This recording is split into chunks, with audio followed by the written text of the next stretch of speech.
The removal of code limiter. So, code becomes strongest? Exactly. After Amado removes the limiter of code's ability and awakens all the white karma, he will become stronger? Oh yeah, today is my day. Let's continue review Boruto until Chapter 80 while waiting for Chapter 15, Boruto 2 Blue Vortex, to be released. But before that, please like and subs, guys. Thanks. In the previous chapter, when Ida managed to manipulate Delta's mind and become favorable to her, Code continued to torture Amado to comply with his will. But before that happened, Ada knew that Kawaki was coming. And because of that, Code was forced to take Amado to their hideout to achieve his goal of removing the power limiter. But unexpectedly, it turned out that after a long conversation and torture, Amado finally complied with Code's wishes with a predetermined agreement. And this is where something unexpected happened. Amado removes limiter with something we never expected. With a "there's no dress code" by Amado, Code removes limiter and awakens all his karmic power. Oh yeah, so when Amado said that, a thick smoke instantly changed Code's appearance a bit. Maybe it looks like a Super Saiyan because if you look at it, Code's hair instantly stands up. A white karma, Code has completely removed limiter. But there is one thing that might be said to be confusing. Initially, we must have thought that to awaken or remove the limiter on Code's karma requires some kind of ritual or complicated protocol requirements and rules. But with a simple statement of "there's no dress code," it means that this could be Amado's way of downplaying how easy it is to remove the limiter of Code's power, or perhaps insinuating that although the process is simple, the consequences can be huge. So the gist of this statement is that Code remove limiter can be done easily without any formalities to adhere to. Maybe because Amado is a scientist, we are skeptical about what is being stated. So did you get it, guys? And after he removed his limiter, Code felt something different inside his body. A feeling as if he was able to defeat anyone who became his opponent. But unfortunately, it turned out that Code did not keep his promise to Amado. He even planned to relieve Amado of his pain and suffering by killing him. The bugs who saw that felt that as the genius scientist who created them, was even helpless under their mercy. But luckily, before Code actually killed Amado, Amado told Ida that he had to talk. And it's about Kawaki. Code, who initially almost killed Amado, suddenly stopped because of Ida's words. Amado said that Kawaki is his secret plan. In other words, it means that if Konoha intends to try to eliminate or get rid of Amado, he still has another alternative, and that is Kawaki. But from that statement, it turned out that Ada didn't understand what Amado was saying. Even Code tried to provoke Ida not to listen to Amado's words, because basically Code said that Amado was just bluffing out of desperation. But Ida told Code to shut up and not interrupt, because she was talking to Amado. But again, Code kept provoking Ida not to listen to Amado's nonsense, because basically, Code thought that Amado was just using Ida. But if you look at Ida's response to giving Amado a chance to speak, it seems that Amado really wants to tell the truth. But in the end, Code remains stubborn and wants to kill Amado. Seeing Code acting as he wants, Ida orders Damon to stop him. And unexpectedly, when Damon embraced Code, he got a claw wound on his head. Code, who intended to kill him, was automatically reflected due to Damon's ability. Even Ida knew that Code intended to kill Damon, because with the wound Code got, it means that Code intended to attack and kill Damon. And again, because Damon's ability can reflect even if it's just an intention, so Code was hurt because of his evil intent. But even so, Code did not accept the accusations made by Ida. Ida even warned Code that if he became a hindrance, then he would have to dispose. Amado again explained that Code still doesn't understand, because as we know, previously Ida received an offer to come over Konoha, which aims to have an opportunity for Ada to approach Kawaki. But there are exceptions. If Ada still cooperates with Code because he has become an foe of Konoha, then it means that the opportunity that Ida has is wasted. Hearing that explanation, Code really couldn't accept it, even considering it nonsense. Code even assumed that Amado was trying to pit him against Ada. And once again, because Code was so angry, he immediately attacked Amado using his clawed hand. And at the same time, it turns out that Damon once again thwarted Code's plan to kill Amado and reflected his intent, causing Code to be thrown back. Even Damon told Code not to act stupidly, because if Ida said "don't," then Code should have listened to that and stopped. And something you probably won't notice. even though Code has gained all the abilities from his white karma. It turns out that he didn't really become strong, even to deal with the Damon's abilities. Again, Code is unable, and maybe that means Damon's abilities are actually at a higher level than Code. And speaking of Damon's, what kind of ability do you think it is to be able to fight the reflection shinjutsu that the Damon has?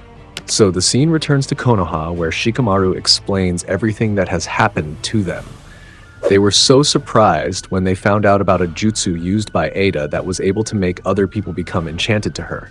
Even Shikamaru was sure that they would meet again with Ada. And here it is revealed, guys. If you remember Amado's explanation of this place, it was a place where Jigen dumped Amado's cyborgs. And one of the cyborgs that was dumped was most likely Ida. In other words, the purpose of Jigen dumping it was because the power possessed by the cyborg surpassed Jigen's power. And that was proven by the appearance of Ida, who made Amado look so scared to see her. Even Amado did not think that Ida was still alive.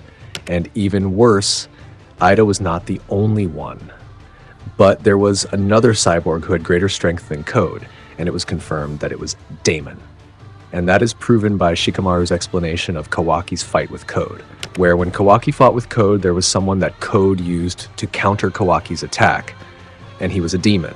And another fact was revealed. So after Ada was banished to this place, it was Code who helped Ida so that she could be free and get her powers back. But because in this situation, Code felt that the demon was acting strange, Code asked to do something. But unfortunately, Ida planned to end it all. But as it turns out, Code, who initially helped to free Ida after being banished, Code told Ida that he loved her.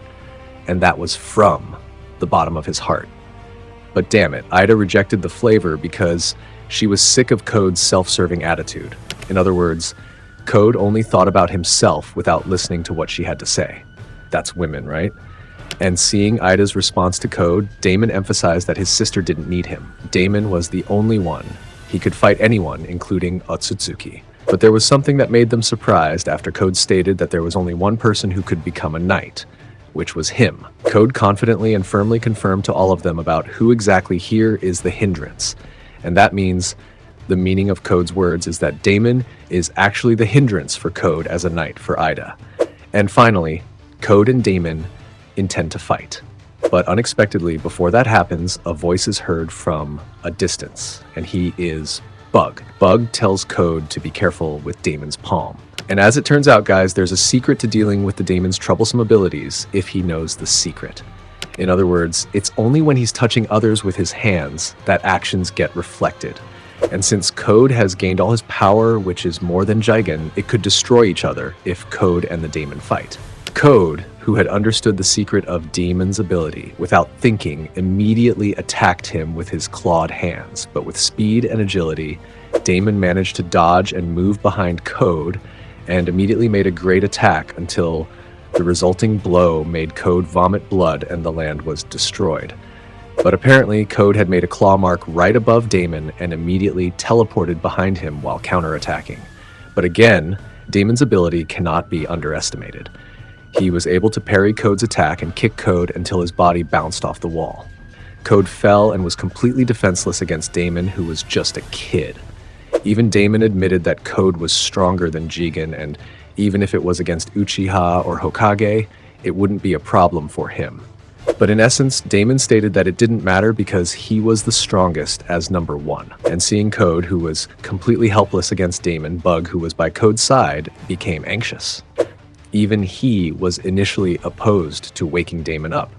And because of Code's cornered position, Code moved behind Bug using his claw marks. And in essence, Ida will not kill Code if he gets in her way again. And this is where we finally find out Code's continuing mission. He wants to cultivate a divine tree and obtain its chakra fruit, as per the Otsutsuki will Ishiki bequeathed to him. And that means Code wants to devour the chakra fruit like Momoshiki and Ishiki did to gain evolution and great power. In other words, Code plans to become the new OTSUTSUKI, and even Code states that once he becomes an OTSUTSUKI, their abilities will not affect him. And in conclusion, Code states his choice whether I want to love you or want to kill you, Ada. But because he was upset and angry because of Code's words, Damon, without thinking, immediately attacked Code. But unfortunately, Code managed to escape along with Bug using his claw marks. And now the situation became bad for Amado. Ida even told Amado that he was utterly devious. Not only survived death, but also managed to create a situation where Code and Ida were separated. But in essence, Amado explained that it was all based on Ida's willingness to listen to him because it was about Kawaki. And also Amado explained Kawaki is the ace up his sleeve. And what Amado said before, it was not just a buff, but the truth. But suddenly, Damon jumped on Amado's shoulders, and Ida emphasized that the Damon was just waiting to kill him. And if Amado didn't want to die, then he had to explain in detail right now. And finally, Amado explained everything, including the matter of Kawaki getting his karma back along with the Ishiki ability that had been passed down. And not only that, there was a high probability that his power would increase. In fact, with Kawaki's current state, Amado admitted that in Konoha, no one could resist his power, including even the Hokage. Exactly the Hokage without Kurama. But behind Amado's words stating that no one can counter Kawaki's power now, Amado stated that the only exception is him, and that means Amado can only counter Kawaki's power. Ada understood what Amado meant, and that meant Amado had implanted something into Kawaki, and only Amado could control Kawaki, an emergency shutdown command code that only Amado could use. And because managing Kawaki was Konoha's job, and since it also involved other villages, it meant Konoha had no choice but to rely on Amado. This is really crazy. Amado is taking advantage of a problem he created himself by returning Kawaki's karma. Even Ida asked about it. Why is it that you didn't put such a stop function in him to begin with? And apparently, guys, Jigen forbade Amado to do so because Kawaki is his precious vessel. In other words, Jigen can't accept it. But Damon confidently declares that he can defeat Kawaki without difficulty. Maybe we can believe Damon's words, because we have to admit Damon's ability to fight Code. Actually, he has not fully released it, and that means there is still a hidden great power that has not been shown. But in conclusion, Amado revealed that the shutdown function implanted into Kawaki was only as insurance to protect his position in Konoha village, and the real purpose was different.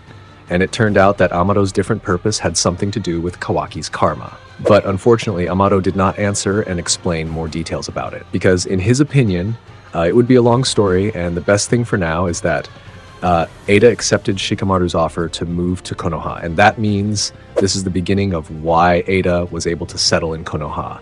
And in essence, they agreed to move to Konoha, and Amado will mediate between Ada and Konoha so that the situation will be as planned.